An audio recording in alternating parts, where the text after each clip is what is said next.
नमस्कार, हिंदी खबर देख रहे हैं आप और मैं हूं आपके साथ अंकिता शुक्ला। आम आदमी पार्टी ने पेपर लीक मामले में शिक्षा मंत्री धर्मेंद्र प्रधान के इस्तीफे की मांग करते हुए 20 जुलाई को जंतर मंतर से संसद तक मार्च के लिए जेएनजी का आह्वान किया है। और आम आदमी पार्टी ने दिल्ली सौरभ भारद्वाज ने दावा किया कि केंद्र सरकार कॉकरोच जनता पार्टी के आंदोलन से डर गई है, इसलिए सोनम वांगचुक को जबरन धरना स्थल से उठाकर अस्पताल में भर्ती कराया गया और आंदोलन को खत्म करने की कोशिश की गई है। वहीं भारतीय जनता पार्टी का कहना है कि जेएनजी और पेपर लीक का बहाना बनाकर कुछ लोग राजनीति कर रहे हैं और अपनी राजनीति रोटी सेकने का काम कर रहे हैं। आज इसी विषय पर चर्चा करेंगे, लेकिन उससे पहले रिपोर्ट देखिए। सीजेपी के समर्थन में खुलकर उतरी आप। सौरभ बोले 20 जुलाई को संसद मार्च। वांगचुक को जबरन उठाना केंद्र की चूक बड़ी। 20 को जेएनजी दिखाएगा ताकत, आप बोली। पेपर लीक मामले में केंद्रीय शिक्षा मंत्री धर्मेंद्र प्रधान के इस्तीफे की मांग को लेकर कॉकरोच जनता पार्टी का आंदोलन जोर पकड़ता जा रहा है। वहीं आंदोलन के समर्थन में भूख हड़ताल पर बैठे सोनम वांगचुक को दिल्ली पुलिस ने जबरन उठाकर सफदरजंग अस्पताल में भर्ती करा दिया, जिस पर राजनीति भी गर्मा गई है। आम आदमी पार्टी के दिल्ली प्रदेश अध्यक्ष सौरभ भारद्वाज ने दावा किया है कि आंदोलन की तीव्रता के आकलन में दिल्ली पुलिस से चूक हुई। केंद्र सरकार को लग रहा था कि जुलाई की गर्मी और उमस में धरना प्रदर्शन लंबा नहीं चल पाएगा, लेकिन ये लंबा खिंचा और लोग भी जुटने लगे, जिससे डरी हुई केंद्र सरकार ने सोनम वांगचुक को धरना स्थल से हटाने का फैसला किया। सौरभ भारद्वाज ने कहा कि इसके लिए रातों रात दिल्ली पुलिस कमिश्नर सतीश गोलचा को हटाकर अनुराग कुमार को दिल्ली का नया पुलिस कमिश्नर बना दिया गया, जिसके बाद नए पुलिस कमिश्नर अनुराग कुमार ने सबसे पहला काम 20-21 दिन से भूख हड़ताल पर बैठे सोनम वांगचुक को धरना स्थल से उठवाकर अस्पताल पहुंचा दिया और उनकी भूख हड़ताल और आंदोलन को खत्म करने की कोशिश की।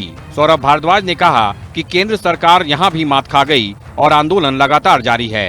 सौरभ भारद्वाज ने जेएनजी और सभी से 20 जुलाई को जंतर मंतर से संसद तक मार्च में शांतिपूर्ण तरीके से शामिल होने की अपील की है। वहीं बीजेपी ने आपके आरोपों को नकारा है। बीजेपी का कहना है कि नीट एग्जाम दोबारा हुआ और कहीं से भी पेपर लीक की खबर नहीं आई, लेकिन जेएनजी और पेपर लीक का बहाना बनाकर कुछ दल अपनी सियासी रोटी सेक रहे हैं कि एक नया पुलिस कमिश्नर लाया गया और जिस दिन वो पुलिस कमिश्नर आए हैं उसी रात को शाम को 7 बजे मीटिंग हुई इस आंदोलन के विषय में और उसी रात को ये प्लानिंग कर ली गई कि आज रात को या सुबह सुबह हम लोग सोनम वांगचुक के इस आंदोलन को, कॉकरोच के इस आंदोलन को खत्म करेंगे। उनको जबरदस्ती उठाया गया और बेडशीट्स लगा के, चादरें लगा के पुलिस वालों ने उसके पीछे उनको साथ जो है मैन हैंडलिंग करते हुए उनको जबरदस्ती अस्पताल में ले गए हैं।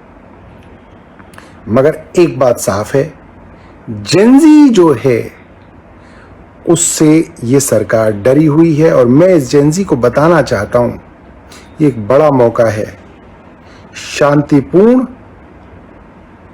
प्रजातांत्रिक और संवैधानिक राइट है आपकी कि आप एक शांतिपूर्ण आंदोलन कर सकते हैं। इसलिए 20 तारीख को तमाम साथी शांतिपूर्ण तरीके से जंतर मंतर से संसद जाएंगे। सोनम वांगचुक को आंदोलन स्थल से उठाने के बाद भी कॉकरोच जनता पार्टी के आंदोलन को समाप्त करने की कोशिशें धराशायी होती दिख रही हैं। वहीं आम आदमी पार्टी मजबूती के साथ इस आंदोलन को समर्थन दे रही है और 20 जुलाई को बढ़ चढ़कर युवाओं और सभी राजनीतिक दलों से आंदोलन में शामिल होने की अपील कर रही है, जिससे केंद्र और बीजेपी की मुश्किलें और बढ़ती दिख रही हैं। ब्यूरो रिपोर्ट, हिंदी खबर। तो चलिए चर्चा की शुरुआत करते हैं। हमारे साथ कांग्रेस प्रवक्ता हरनाम जी हमारे साथ जुड़ चुके हैं। हरनाम जी, बहुत बहुत स्वागत है आपका हिंदी खबर पे। देखिए, साफ तौर पे सौरभ भारद्वाज ने भारतीय जनता पार्टी पे तो इल्जाम लगा दिया कि वो जेएनजी से डर रहे हैं और देखिए अब 20 तारीख को उन्होंने खुलेआम कह दिया है कि वो मार्च निकालने वाले। कांग्रेस पार्टी क्या इस मार्च का समर्थन करती है? क्या आप भी धर्मेंद्र प्रधान के इस्तीफे की मांग कर रहे हैं और अपना सहयोग इस मार्च में देंगे? देखिए, कांग्रेस पार्टी तो शुरू से ही हमारी जो छात्र इकाई एनएसयूआई है और यूथ कांग्रेस है वो उसके खिलाफ पूरे देशव्यापी प्रदर्शन कर रही है। हमारे विपक्ष के लोकसभा में नेता राहुल गांधी जी कोटा में एक बहुत बड़ी महासभा की है, अभी देहरादून में एक बड़ी महासभा की है और देश के बिहार में, दिल्ली में इस पर हम बिल्कुल अडिग हैं और हम अटल हैं कि इस जो बच्चों के साथ जो अन्यायपूर्ण माहौल हो रहा है और बार बार पेपर लीक हो रहे, चाहे यूपीएससी का हो, चाहे वो शिक्षा सीबीएसई का हो, चाहे नीट का हो, चाहे जेईई का हो। इस 10-12 साल में पेपर लीक होने की एक प्रथा सी बन गई है, और उस पर ना रोकने के काम के अलावा अब ये सरकार जो है शिक्षा मंत्री के इस्तीफा भी नहीं ले रही है। आज क्या ऐसा रखा कि धर्मेंद्र प्रधान को सैक नहीं किया जा सकता, धर्मेंद्र प्रधान को हटाया नहीं जा सकता? आज धर्मेंद्र प्रधान हटेंगे, कोई नया शिक्षा मंत्री आएंगे, तो वो कहीं ना कहीं इसके प्रति प्रतिबद्ध होंगे कि इस तरीके के पेपर लीक ना हो। जब पेपर लीक होता है तो एक बच्चा पूरी तरीके से टूट जाता है, और उसके माता पिता जो है आर्थिक रूप से टूट जाते हैं। कितने ऐसे बच्चे हैं मिडिल क्लास के जो दूसरे अगले साल पेपर लीक होने के बाद फिर तैयारी शुरू करेंगे, और शुरू से फिर पैसा खर्च करेंगे, कोचिंग लेंगे। तो ये एक बहुत बड़ा दुखदाई मामला है, जब देश में सरकार रोजगार तो दे नहीं पा रही है, महंगाई को रोक नहीं पा रही है। अब बच्चा पढ़ना चाह रहा, पढ़ने पर भी आप एक तरीके से 2 नंबरी लोग जो है पेपर लीक कर रहे हैं, जो उनके पैसे वाले लोग जो है, जो प्राइवेट स्कूल्स में पढ़ते हैं, ये नेताओं के बच्चे जो हैं बाहर विदेशों में पढ़ रहे हैं, वो उन्होंने दूसरा तरीका निकाल लिया कि वो पैसे देकर पेपर खरीद रहे हैं, और फिर उसके बाद कौन बनेगा इनसे? फर्जी डॉक्टर बनेंगे, फर्जी इंजीनियर बनेंगे, तभी तो पुल गिर रहे हैं आज। पहले पुल थोड़ी गिरते थे, आज फर्जी डॉक्टर बनेंगे, फर्जी इंजीनियर बनेंगे, फर्जी आईपीएस आईएएस बनेंगे। तो देश का आने वाले 10 साल बाद कौन सा आप देश बनाने जा रहे हैं? आप कह रहे हो हरनाम जी, क्या आपके शासनकाल में पेपर लीक नहीं हुआ है क्या? आप बताइए ना, कौन सा पेपर लीक हुआ है, बताइए, एक भी पेपर लीक बताइए मुझे। दूसरी बात मैं कह रहा हूं, जब आपने एक एनटीए संस्था बना रखी है, उस संस्था पर कोई आप एक तरीके की कारगुजारियों पर कोई रोक नहीं लगा रहे। वो रीचेकिंग के अपनी गलती करती है, रीचेकिंग के नाम पर 250 रुपए लेती है, करोड़ों रुपए इकट्ठे करती है, और बार बार ये कर रही है। आप उस एजेंसी पर कोई जांच नहीं बिठा रहे, उस एजेंसी को हटा नहीं रहे, तो क्या सरकार एक पेपर नहीं करा सकती? सरकार क्या इतनी बिल्कुल कमजोर हो चुकी है? सरकार का इकबाल भौकाल बिल्कुल खत्म हो चुका है, और हम चाहे सोनम वांगचुक साहब का धरना था, ये लोकतांत्रिक तरीके का धरना था, संवैधानिक धरना था, चलिए ठीक है, बिल्कुल भी सरकार को हमारे साथ नहीं हटाना चाहिए था। हम उनका बिल्कुल हरनाम जी, देखिए आपके तमाम सवाल, हमारे साथ भारतीय जनता पार्टी की प्रवक्ता ममता त्यागी जी जुड़ चुकी है, और इसी के साथ साथ राजनीतिक विशेषज्ञ सरिता सिंह जी भी हमारे साथ जुड़ चुके हैं। आप दोनों का बहुत बहुत स्वागत है हिंदी खबर पे। सबसे पहले ममता जी, आपका रुख करना चाहूंगी। देखिए, इतना शांतिपूर्ण ढंग से ये प्रदर्शन किया जा रहा था, सोनम वांगचुक को उठाया जाता है, अस्पताल में भर्ती करा दिया जाता है, इसके बाद से अब देखिए साफ तौर पे जब शांतिपूर्ण ढंग से प्रदर्शन चल रहा था तो ये करने की नौबत क्यों आ गई? क्योंकि देखिए लगातार आम आदमी पार्टी, समाजवादी पार्टी भी अब इनका समर्थन कर रही है, कांग्रेस भी कह रही है कि धर्मेंद्र प्रधान को इस्तीफा दे देना चाहिए। जी ममता जी।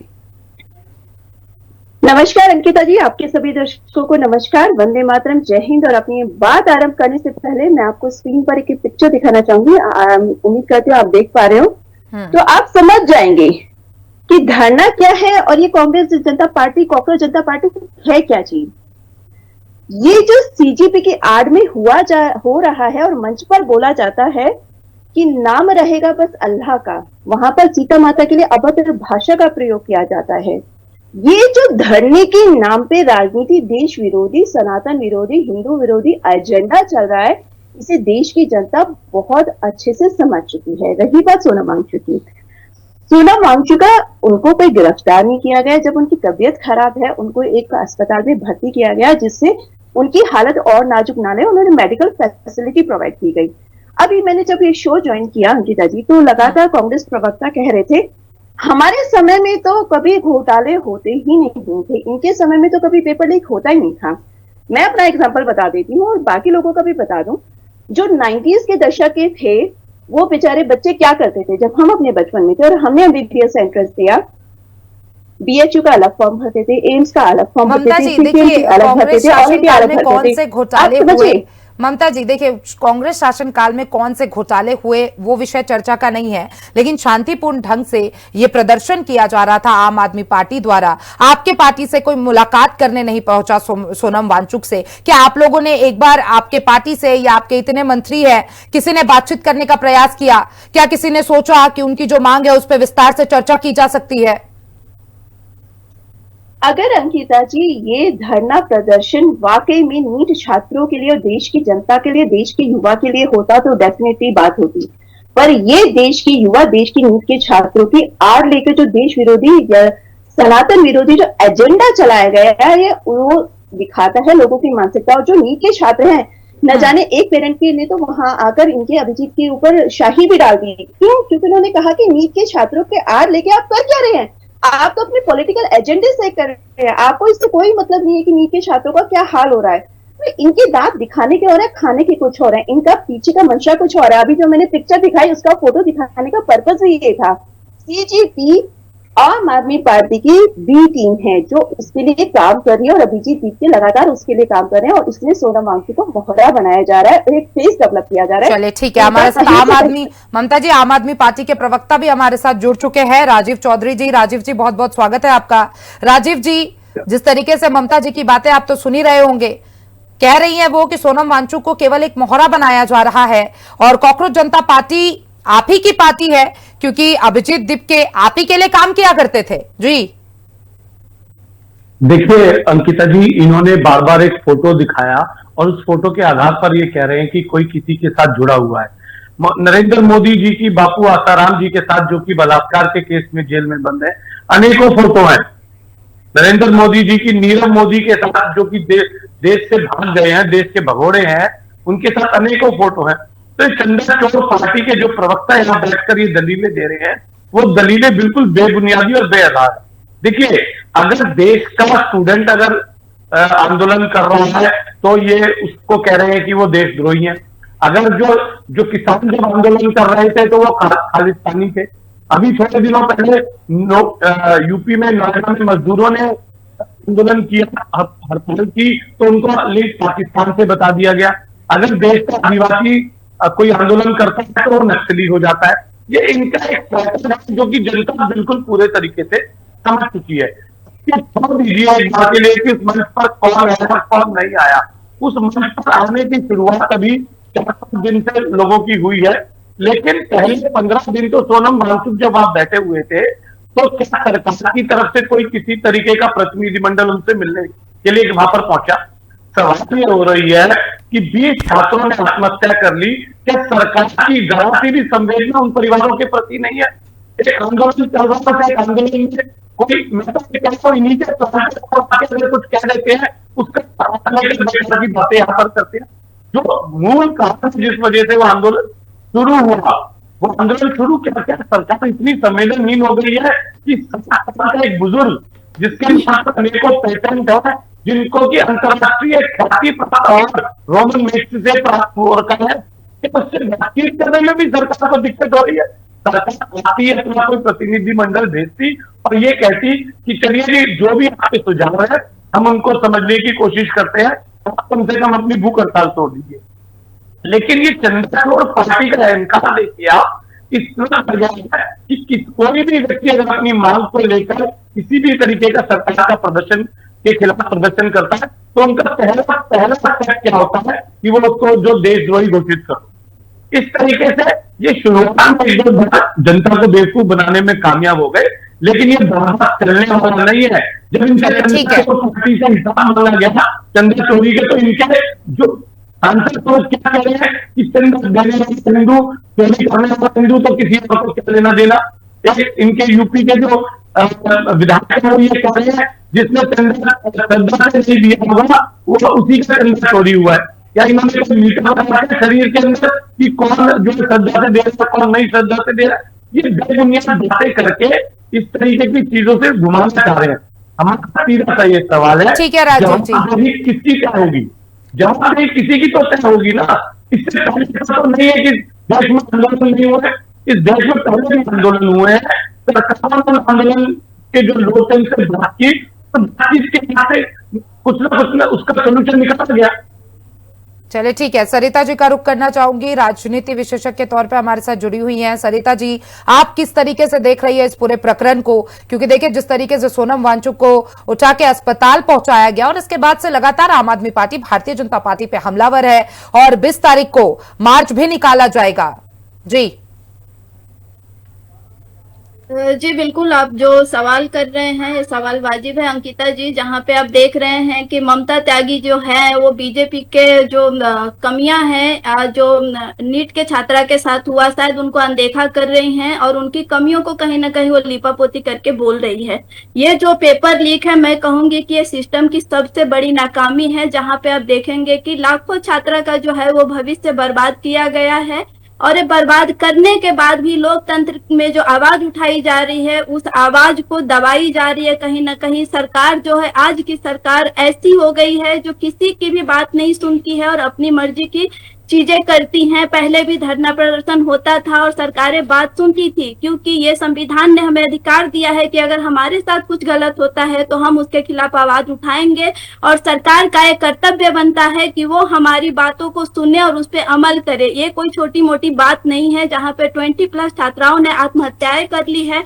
उसके बाद आप देखेंगे कि साल दर साल, मतलब एक बार का तो है नहीं, कई बार ऐसा हुआ है कि पेपर लीक हुए हैं, कमियां पाई गई है, उसके बाद भी जो है इस पे आवाज नहीं उठाना। कहीं ना कहीं हम देखेंगे कि एनटीए को कहीं ना कहीं सरकार जो है वो सपोर्ट कर रही है और जो देश के युवा है, जो देश के भविष्य है, उसको कहीं ना कहीं नकारा जा रहा है, उन्हें अनदेखा किया जा रहा है। तो ये बहुत जरूरी है कि यहाँ पे बात सुना जाए, जहाँ पे सोनम वांगचुक जी एक काफी बड़े साइंटिस्ट है और उन्होंने जन कल्याण के लिए काफी कुछ किया है, ये हम सब जानते हैं। और जिस तरीके से उन्होंने इतने दिन से भूखे प्यासे रह के धरना किया, तो वो कोई अपने स्वार्थ के लिए तो नहीं किए थे, वो देश के युवाओं के साथ जो हो रहा है, जो उनके भविष्य के साथ खिलवाड़ हो रहा है, उसके ऊपर आवाज उठा रहे हैं। और ये उठाना चाहिए, हर इंसान को उठाना चाहिए। और ममता त्यागी जी से मेरा भी ये कहना है कि देखिए, आप किसी पार्टी की प्रवक्ता जरूर होंगी, लेकिन उससे पहले आप एक इंसान है और एक इंसान होने के नाते हर इंसान में एक संवेदना होनी चाहिए। चाहे वो किसी के घर का बच्चा गया हो, वो 15 घंटे 16 घंटे पढ़ के अगर बच्चा तैयारी करता है और एग्जाम देने जाता है, अगर वो सक्सेस नहीं हो पाता है, तो आप नहीं समझ सकती कि उनके जो अंदर की आत्मा है वो बच्चों के भविष्य के साथ खिलवाड़ जैसा है। क्योंकि देखिए, जिस तरीके से पेपर लीक हुआ, कितने लोगों ने आत्महत्या कर ली और ये मामला काफी संवेदनशील हो जाता है। ममता त्यागी जी, कब से आप कुछ कहना चाहती है? और देखिए, जिस तरीके से इस मुद्दे पे राजनीति हो रही है, ये मुद्दा राजनीति का नहीं है। जी अंकिता जी, आपको एक बहुत बड़ा फैक्ट और बहुत बड़ी सच्चाई मैं आपको बता दूं। मेरा नाम डॉक्टर ममता त्यागी है, मैं गायनेकोलॉजिस्ट हूँ। मैंने यूजी और पीजी गवर्नमेंट कॉलेज से किया और मैंने वो सिचुएशन या वो कंपटीशन एग्जाम बीट किया है, उसे दिया है, ड्रॉप भी लिया है, रिपीट भी दिया है। और आपको आश्चर्य की बात बता दूं, मेरी पीजी में रैंक 4 बार बदली गई। 2008 में मैंने यूपी से पीजी किया, 4 बार रैंक बदली गई विदाउट एनी एक्सप्लेनेशन। उसका कोई कारण हमें नहीं बताया गया, बस ये कह दिया गया कि आपकी रैंक 110 से आप 140 पर आ गए हैं, जिसमें टोटल पीजी की सीट ही 150 है। मेरा कहने का मतलब, यहाँ पर चीजें हाईलाइट करने का मतलब है, जो आज आपके समय में चीजें देख रहे हैं, इससे टाइम चीजें हमने फेस किया, हमने देखी है। लेकिन क्योंकि वो यूनिवर्सिटी लेवल पर होता था, स्टेट लेवल पर होता था, छोटे लेवल पे होता था, बड़ा प्लेटफॉर्म उसे नहीं मिलता था, इससे टाइम फेस करके हम चीजें आज यहाँ पहुंचे हैं। डेफिनेटली आज के समय में भी हम हर चीज की जिम्मेदारी तय करते हैं, पर आपको यह बात भी ध्यान रखनी है, ये वो समय था, ये वो टाइम था जब हमने एंट्रेंस दिए कि हम एक एमबीबीएस सीट के लिए अंकिता जी 10 फॉर्म भरते थे और एक फॉर्म की फीस 1000 रुपए होती थी। 10,000 रुपए हम सिर्फ फॉर्म भरने में खर्च करते थे। और बीएचयू का सेंटर बनारस में पड़ता था, एम्स का सेंटर दिल्ली में पड़ता था, पीजीआई चंडीगढ़ का सेंटर चंडीगढ़ में पड़ता था। हर जगह हम अलग अलग एग्जाम देने जाते थे और इसमें कम से कम 50,000 रुपए हमारे जाने आने और रहने पे खर्च हो जाता था। ये मैं चीजें आपके सामने क्यों बता रही हूँ, क्योंकि यंगस्टर्स को एक बात बताना चाह रही हूँ। जो आज आप समय यूनिफाइड सिस्टम में देख रहे हैं, इससे times corruption, times manipulation, times खर्चा हमने फेस किया और इससे ज्यादा प्रताड़ना हमने झेली है यूपीए की सरकार में उस समय। क्यों? क्योंकि उस समय ये सिस्टम डेवलप करने की कोशिश ही नहीं की गई कि एक न्यू जैसा सिस्टम डेवलप किया जाए जहां सब सेंटर में एग्जाम दे। दूसरी बात, सिस्टम में ममता जी, लेकिन पहले क्या हुआ, पहले जो भी हुआ, जनता ने आप पे भरोसा किया, आपको वोट दिया, आपको लाया पावर में कि अब ऐसी चीजें ना हो। पेपर लीक होगा तो जिम्मेदारी आपके सरकार की है, जवाब आपको देना पड़ेगा। चलिए ठीक है अंकिता जी, बिल्कुल ठीक है। ममता जी, राजीव जी कुछ कहना चाहते हैं। ममता जी, थोड़ा समय कम है, मैं लौटती हूँ आपके पास। राजीव जी कुछ कहना चाहते हैं। जी राजीव जी। अंकिता जी, आपने बहुत बढ़िया एक बात कही। देखिए, ये चंद्राचौर पार्टी के जो प्रवक्ता हैं वो ये तो बता नहीं रहे हैं कि अभी जो पेपर लीक हुआ उसके प्रति किसकी जिम्मेदारी बनेगी, सरकार क्या कदम उठा रही है। ये बार ये कह रहे हैं कि उस समय ऐसा हुआ। अरे भैया, उस समय तो ऐसा हुआ, अभी तो सरकार बदली गई, तभी तो लोगों ने आपके ऊपर भरोसा जताया। देखिए दयनीय स्थिति क्या है अंकिता जी, भ्रष्टाचार में लिप्त पार्टी दूसरी पार्टी को चंदा छोड़ के शब्द ना प्रयोग है तो अच्छा है। परिवर्तन नाम के एनजीओ से हिंदी को लूटने वाले लोग यहाँ पर इस तरह की भाषा का प्रयोग ना करें। भाषा गंदी प्रयोग करना सबको आता है, लेकिन एक व्याकरण मेंटेन करें, मेरी ये गुजारिश है। लेकिन 20 छात्रों ने, 20 से अधिक छात्राओं ने आत्महत्या कर ली और प्रधानमंत्री मौन करा के बैठे हुए, उनके मुंह से अभी तक एक शब्द नहीं निकला। मन की बात करने के लिए वो हमेशा तैयार है, लेकिन जनता की बात कब सुनेंगे वो, कब तक मन की बात से काम चलने वाला है। अतः सवाल यही किया जा रहा है, भैया ऐसा क्या बात हो गई कि एक शिक्षा मंत्री जिसके कार्यकाल में अनेकों बार पेपर लीक हुए, एक बार नहीं हुआ है, 2024 में भी हुआ तब भी कुछ नई कार्रवाई नहीं की गई, 2026 में हुआ तब भी इस बार यह कहा जाता है कि हमने जो छोटे मोटे अधिकारी जो है वो बर्खास्त कर दिए गए। इस तरीके से आप किसको बचाने की कोशिश कर रहे हैं, सवाल उठ रहा है। इससे साफ प्रतीत होता है सरकार जो पेपर लीक सिंडिकेट जो चल रहा है, एक संगठित गिरोह जो चल रहा है, उस गिरोह का संरक्षण कहीं ना कहीं सरकार के स्तर पर प्राप्त है और सरकार उनको बचाने की कोशिश कर रही है। वरना नरेंद्र मोदी जी के लिए तो कैसा जाता है, 56 इंच का सीने लेके बैठे हुए वो व्यक्ति एक शिक्षा मंत्री के खिलाफ कार्रवाई नहीं कर पा रहे। हरनाम जी, देखिए जिस तरीके से ये मामला अब लगातार तूल पकड़ते हुए दिखाई दे रहा है और भारतीय जनता पार्टी कह रही है कि सोनम वांगचुक को केवल एक मोहरा बनाया जा रहा है और ये राजनीतिक मुद्दा बनाया जा रहा है, क्योंकि देखिए री एग्जाम भी हो गया और जो रिजल्ट है री एग्जाम के वो भी घोषित हो चुके हैं। देखिए आज पूरे देश में कहीं ना कहीं छात्रों में बहुत भ्रम की स्थिति है कि हर बार जब से भारतीय जनता पार्टी की सरकार आई है तब से हर पेपर लीक हो रहा है और ज्यादातर पेपर लीक में इन्हीं के लोग पाए जा रहे हैं जो पेपर लीक कर रहे थे या उसमें कुछ व्हाट्सएप पर लीक कर रहे थे। तो ये एक तरीके से छात्रों में बहुत बड़ा तरीके से बहुत पैनिक है और पैनिक की वजह से वहां छात्र इकट्ठा हो रहे हैं पूरे देश में। राहुल जी की छात्रों की गूंज आंदोलन को सुनने आ रहे हैं, उनका समर्थन करने आ रहे हैं। हम केवल सरकार से एक बात कह रहे हैं कि आप अपने शिक्षा मंत्री को इस्तीफा क्यों नहीं दिला देते? ऐसी कौन सी आफत आ गई? शिक्षा मंत्री क्या क्या कर रहे हैं ऐसा कि उनको रिवॉर्ड दिया जा रहा है, उनको अवार्ड दिया जा रहा है? और दूसरी बात, ये लोकतांत्रिक इस देश में तानाशाही तो नहीं है ना। लोकतांत्रिक तरीके से, शांतिपूर्ण तरीके से, संवैधानिक तरीके से अगर कोई भूख हड़ताल कर रहा है, कोई अपनी प्रदर्शन कर रहा है, कोई धरना कर रहा है, तो सरकार उसको इस तरीके से निस्ते नाबूद कर रही है, उसको क्रश कर रही है। क्यों कर रही है? सरकार अपना काम तो ढंग से कर नहीं रही। जो लोग सरकार को चेता रहे हैं, बता रहे हैं, सरकार उनसे बात नहीं कर रही। पहले भी बहुत सारे धरने हुए हैं। इन्हीं सोनम वांगचुक के पिताजी ने इंदिरा गांधी जी के समय में धरना दिया था और स्वयं इंदिरा गांधी देश की प्रधानमंत्री उनको जूस पिलाकर उनका धरना तोड़ा और उनसे उनकी मांगे मानी। इससे पहले अन्ना हजारे का आंदोलन हुआ, स्वयं सोनिया गांधी और प्रधानमंत्री मनमोहन सिंह जी गए, उनको जूस पिलाया, उनकी मांगे मानी। आज देश के प्रधानमंत्री, देश के शिक्षा मंत्री, देश के गृह मंत्री जो लोग धरना कर रहे हैं, प्रदर्शन कर रहे हैं, छात्रों से मिलना नहीं चाहते, साइंटिस्ट से मिलना नहीं चाहते, उनके भूख हड़ताल को कभी ये किसी को उग्रवादी कहते हैं, कभी किसी को नक्सलाइट कहते हैं, कभी किसी को ये अर्बन नक्सलाइट कहते हैं, कभी किसी को कुछ और कहते हैं। अरे भैया, जो भी आपके खिलाफ बोलेगा, जो भी बिल्कुल सही, बिल्कुल सही बात है ममता जी। देखिए जिस तरीके से सोनम वांगचुक धरने पर बैठे थे, शांतिपूर्ण धरना प्रदर्शन था, आपके पार्टी के कोई भी नेता जाके उनसे मुलाकात कर सकते थे, उनसे बातचीत किया जा सकता था। इस तरीके का जो व्यवहार अपनाया गया है, ये व्यवहार अपनाने की जरूरत नहीं पड़ती। जी ममता जी।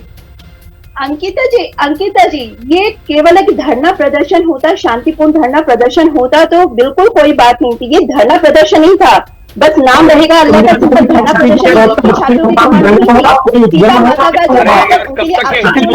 प्रदर्शन नहीं था। भारत धरना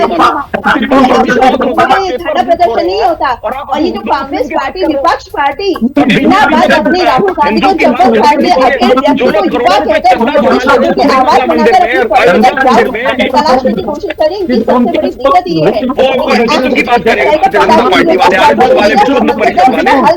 लेकिन चलिए, आप सभी का मेरे साथ जुड़ने के लिए और चर्चा में शामिल होने के लिए आप सभी का बहुत बहुत धन्यवाद।